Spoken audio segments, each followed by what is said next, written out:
Hey, hello again. Wylie Henderson here, play-by-play voice for the Cranbrook Bucks. This is another episode of the Cranbrook Bucks Insider. Happy to be bringing you another one of these. Of course, we aren't going to talk too much on this show about getting pucks deep, going a full 60 minutes, all the hockey cliches. In fact, we don't even have nearly close to 60 minutes to work with on this show. What we will get, though, is an up-close look and understanding of some of the players, coaches, staff, everything that makes this Cranbrook Bucks team such an integral part of the community as this hockey season continues to roll right along. Speaking of rolling along, I guess it's time to get to our first guest. So let's hear from him.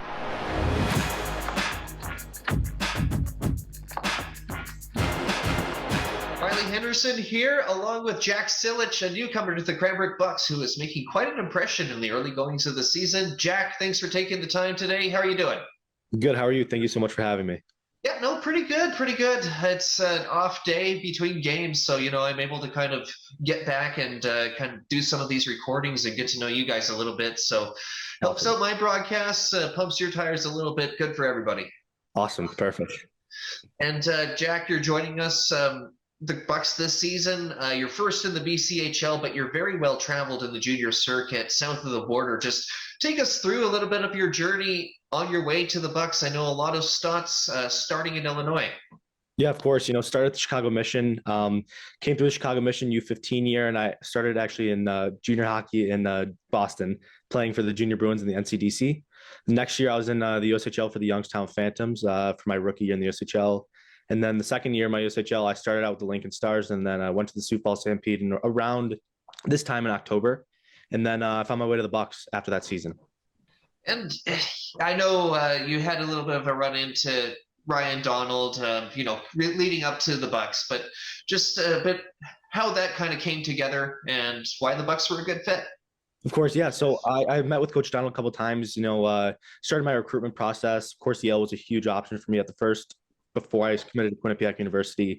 And, I ran into Coach Donald a few times. And after that second season in Sioux Falls, I ended up getting a text from Coach Donald and, explained to me what the situation was like at the Bucks. And it seemed like a perfect fit for me. I came out to visit Cranbrook in July of this past summer, and it was perfect, so I loved it.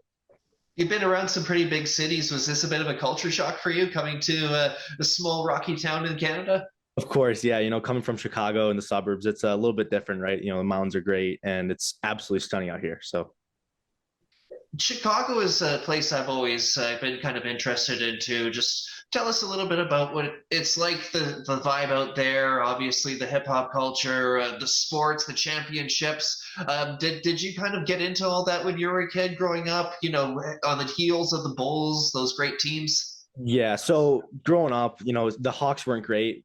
Probably until I was about 7, 8 years old. And, the Hawks in 2010 won the Stanley Cup. And that was a huge, huge thing for the city because they haven't had a champion since, I think, the 2004 Chicago White Sox. So yeah, having that in the city was a great thing. And it was a great thing to start the Hawks 3 cups in 6 years, I want to say. 3 cups in 6 years, something like that.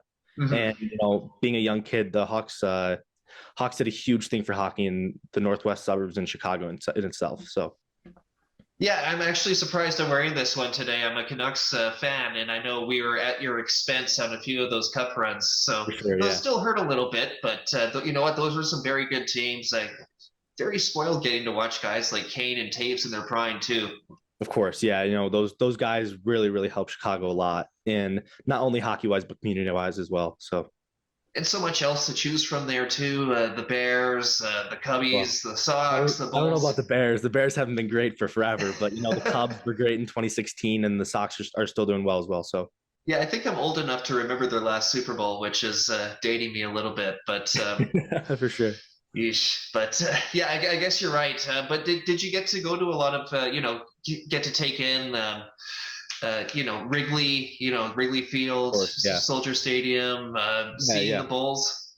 Of course, yeah. No, I wasn't really ever at any Bulls games. I could count on my one hand how many Bulls games I was at growing up, but Hawks games, we always had skybox tickets, and right when they weren't great, the tickets were cheap and get to go have a great time, maybe watch them win, maybe watch them lose. But once they won that first Stanley Cup in 2010 in a long time, it really, really changed it around. The tickets were expensive. It was hard to get to games again. And then, at that time I was already starting my AAA hockey stuff. So it sucked because I couldn't really get to as many games as I liked, but it was still, the culture was still great in Chicago. Fast forward a little bit into Cranbrook now. You've been here, you obviously visited in the summer, been here for probably about a couple months. How are you fitting in? Any kind of weird, small town challenges that you've run into yet? No, nothing small town wise. I'm used to being in a smaller town, I would say. I say I'm from Chicago, but I'm actually from a smaller town in the suburbs. But Right. People wouldn't really know what Long Grove is. But small town wise, it's not really a huge change for me. But team wise, all the guys are great. Most of them are Canadian kids, so they're expected to be nice. But the coaches are great, the fans are awesome, and the organization itself are all great. So it seems like it's a great fit. Just coming off the BCHL showcase, I would say it went pretty well for you. If I'm just looking from a broadcaster's point of view, obviously the 1-1 record, a very close game against Nanaimo, but a little bit of an offensive explosion from you. I think it was something like 5 points in the 2 games. BCHL Showcase Player of the Day for the Monday after that 9-2 win against Cowichan Valley. So going into the game against Powell River Friday, confidence-wise, how are you feeling? I'm feeling really, really confident, right? How could you not coming off that? And, it's not just because of myself, it's my line mates and the coaches itself, right? So, I'd love to take all the help for it, but, those guys really, really helped me a lot. So.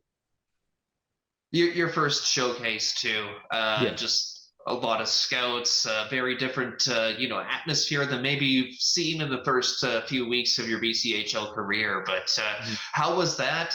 How did that go for you personally too? Obviously, probably getting a lot of notice after your offensive showing out there. Of course, yeah. It's hard to take in, right? Anyone who would go to that showcase there's a lot of people there, and there's a lot of people that you'd like to impress. But going into it, I just wanted to show myself, prove myself, and just work hard. Show what I can do on the ice. And just speaking to the 2 games too, a lopsided win against Cowichan Valley. And then the next morning, less than 24 hours between games, by the way, you come out and you play a very good game against a strong Nanaimo team. Came down to the wire. Obviously, they got the last minute empty net goals, so that 4-2 score is a little bit inflated. Sure. But just your take on how the Bucks looked at the showcase and, getting closer to that quarter season mark. For sure. Yeah, no, our win against Cowichan Valley was great. It was a great team effort. And I still think we played great against Nanaimo. I know there's a couple times where we could have managed pucks a little bit better, get them in, get them deep. But I still think that we looked really, really solid, and we showed what we can do out there.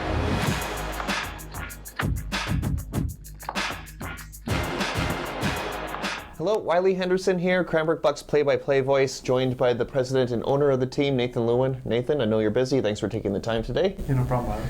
So, a little chance for the fans to get to know you a little bit. I know your story is out there pretty good, especially for the lifers out here in Cranbrook who saw you play with your ice days. But just, I guess, a little bit about, your history with Cranbrook and how you came to make the Bucks. Yeah, I guess, I've been here since I was 16 years old. Obviously with the ice when they were here as a junior team, and played my time here and just loved the town right away and fell in love with it. And obviously met my wife here. And after I finished playing pro, even while I was playing, we still had our house here in the summer. And then when I finished, it was a pretty easy decision to settle in Cranbrook.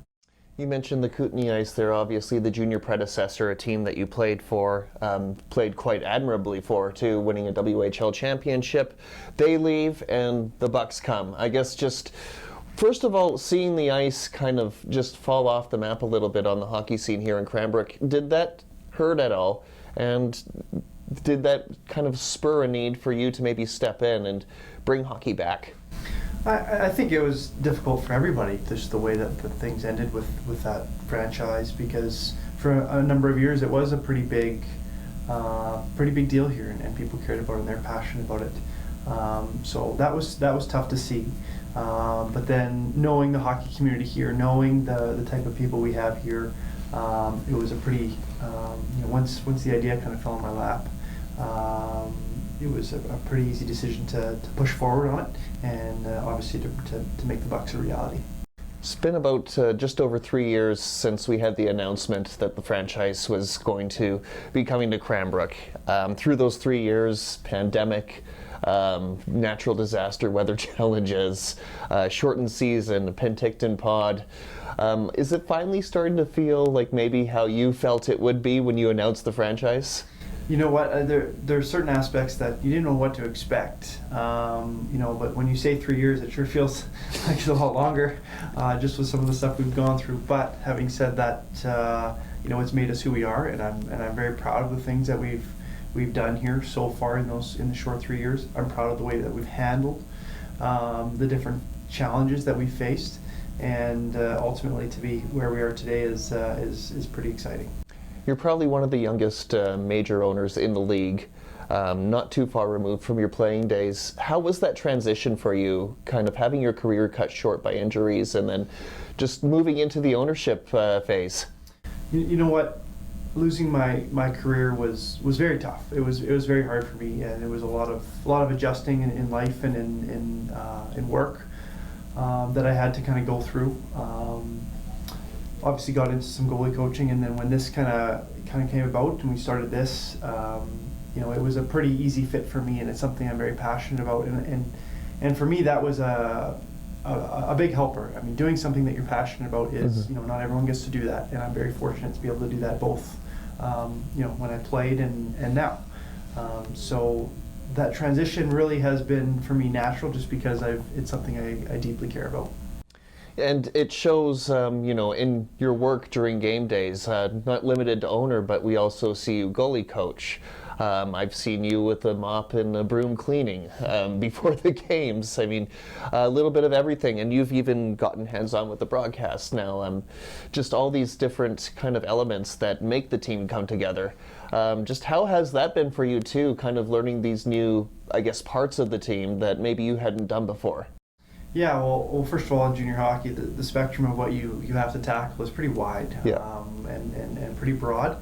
I love it. I love learning new things. I think in order to be a good, to manage and coordinate a lot of what I do, it's important for me to know what those jobs are and what that entails and what things look like. Everything from our ticketing system to the broadcast to, to making sure things are clean. Every little bit of it, the travel, the goalie coaching, all sides of it. It's important for me to know what's going on, so that we can handle each situation properly. So maybe some moments that have stood out to you through these last 3 years. I know, to me anyways, Game 6 of the playoffs, the national women's team visit, just the home opener. What's kind of some of these that have maybe stood out to you since the Bucks became a reality? You know what, I'll start even just with the pod season. It was such a difficult year for our players and our staff, and then to be able to go to the pod season, I was fortunate enough to be able to go and be a part of that such a tight-knit group. We played, 20 games in 37 days. Yeah. You're in a hotel together, you're with everybody all the time, and that was some really growing and bonding we did, so that was a very special time. And then, like you said, having the women's national team here was very special to be a part of their journey to a gold medal. And then, like you say, just Game 6 of the playoffs, to see the support and just how lively the building was pretty cool. And then I would actually add the other moment that was pretty cool was actually this past Monday, to see how our team handled incredible adversity on the road and managed to get a win against the top team in that conference. Was pretty cool. Yeah, I guess from a scale of 1 to 10, that would probably be a 10 on the most difficult road trip the team's ever had. I would say so. It was, as far as the number of unforeseen challenges that we faced, that was by far number one. So for those just watching, obviously we're talking about the recent road trip to Vancouver Island. So starts with, I guess, weather challenges, turns into accommodation challenges, turns into bus challenges, and then ferry challenges. You wade through all this, and then there's a power outage. So I guess it was kind of a bit of Murphy's Law at work there. It was, again, I don't know what was going on that day, but there was a number of things that went wrong, and our staff handled it really well. Our players handled it really, really well. They were really good sports about it. and we did everything we could to make the travel as good as we could. So that probably is going to be up there on my next question, but some of the biggest challenges that you've faced so far. You know what? Like obviously going through COVID, and I don't even like talking about it anymore, as most people don't. But obviously there was a lot of uncertainty and a lot of unknowns. Big challenges. But again, I'm very proud of how we met those challenges. You know what? So the challenges for me are, I don't know. I just don't always see them as negatives and stuff like that. I see them as opportunities to grow, and I feel like we did that through those challenges. Even talking about this road trip, I feel like there's a lot of growth in our team, even in our staff, to meet these challenges. So I don't really. I mean, there's been a lot along the way for sure, but they don't really stick in your mind too much, especially if we've been able to learn from them and move on. We talked a little bit a few weeks ago about the extension for Ryan Donald's contract, just what he's meant to you in helping build this franchise and how good he's been at his role. Yeah, I'm going to sound like a bit of a broken record on some of this, but he's the alignment with him, with our ownership, and the way we want things done here in Cranbrook is we're quite aligned. We're talking the same language. We want to do things the right way, do things with integrity, support the community, player first mentality. He's been just a constant professional, a good friend, and I'm very happy to have him at the helm and very confident with him at the helm. And not only has he been able to deliver, some good results on the ice, but he helps these young men grow, and he helps them grow into adulthood and become, contributing citizens in our society. And just on that, to not only Ryan, but building the team, but really it's been a family affair for you. At one point you've had your brother working here, obviously your wife is very involved, your in-laws. Just tell me a little bit about having that kind of support too, being so close to home. You know what? It's been good. Obviously, Brianne does just so many things here. Like I said, the spectrum of what we do here. Yes. Junior hockey is so wide, and what she does, same thing. She's done everything from, helping with the ticketing, helping with the merchandise, cleaning toilets. You name it, we've done it. And to have her supporting me is it's pretty special. I wouldn't be able to do it without her.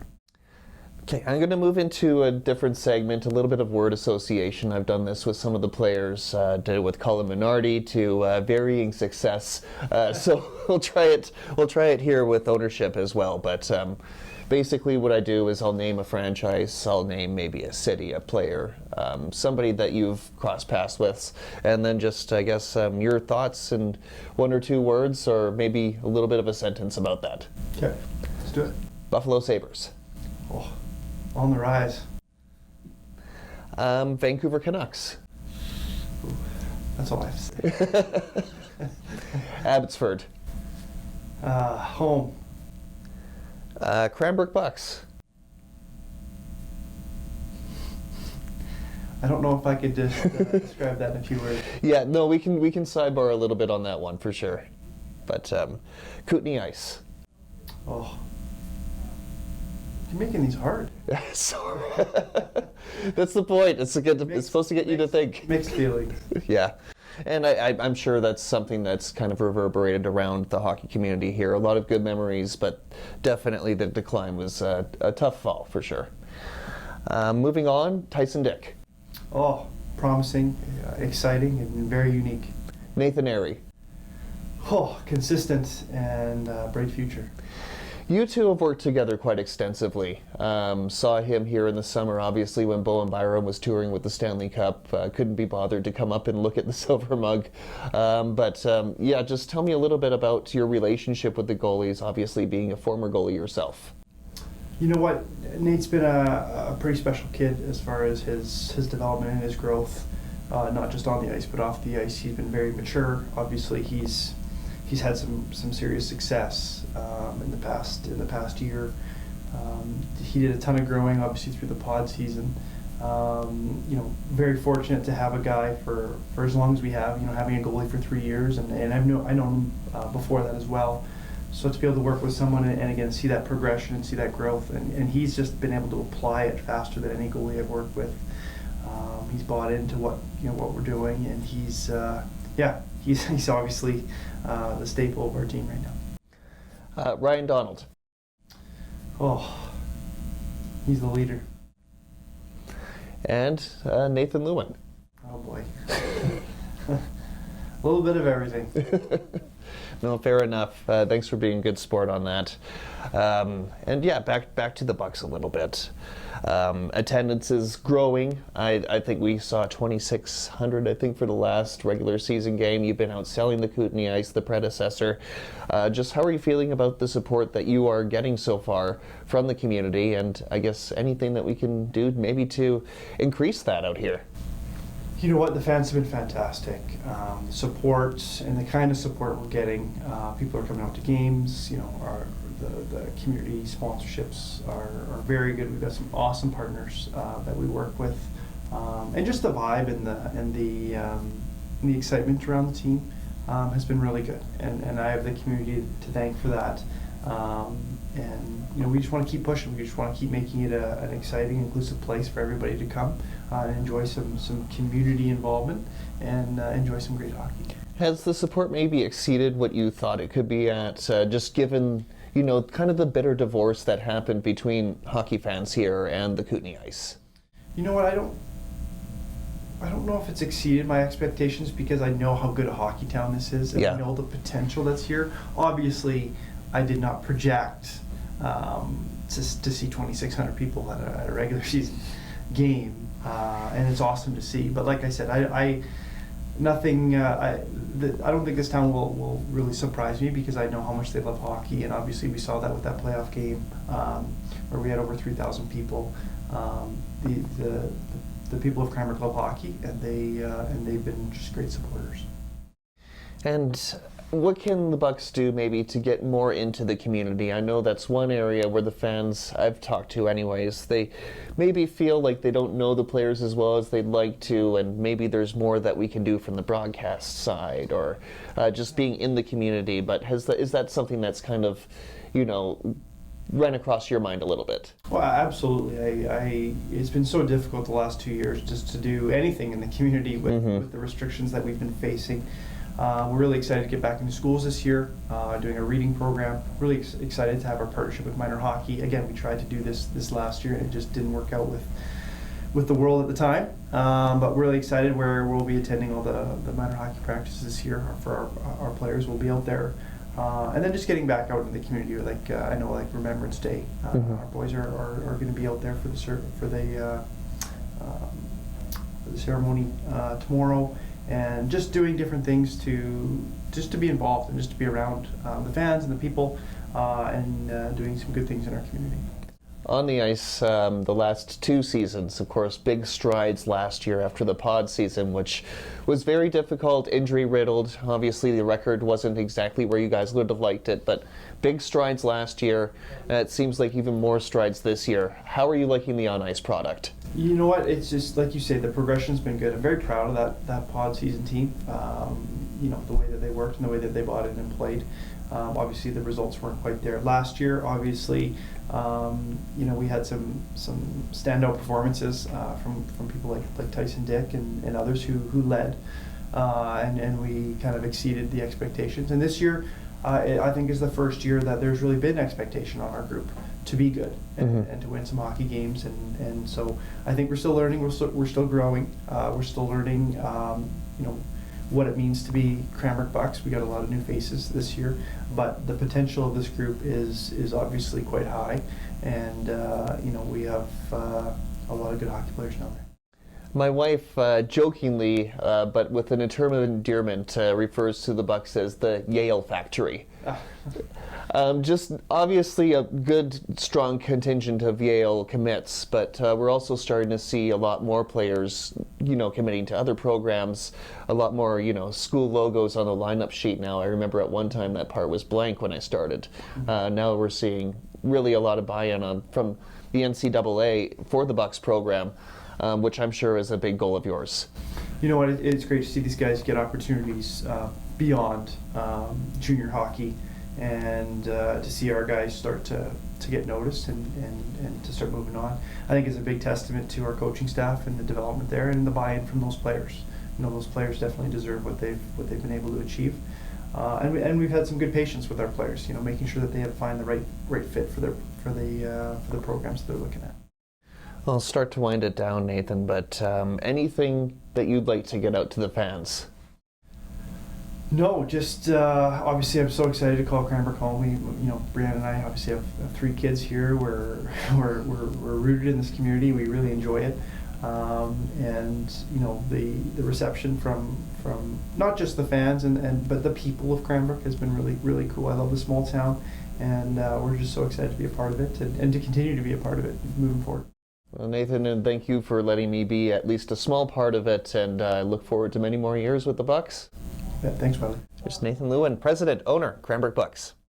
That will do it for another episode of the Cranbrook Bucks Insider. I'm Wylie Henderson. Thank you so much for joining for another episode, and a big thank you to my guests this week for opening themselves up to me and to you. Until next time, we'll see you right here on the next episode of the Cranbrook Bucks Insider. So long.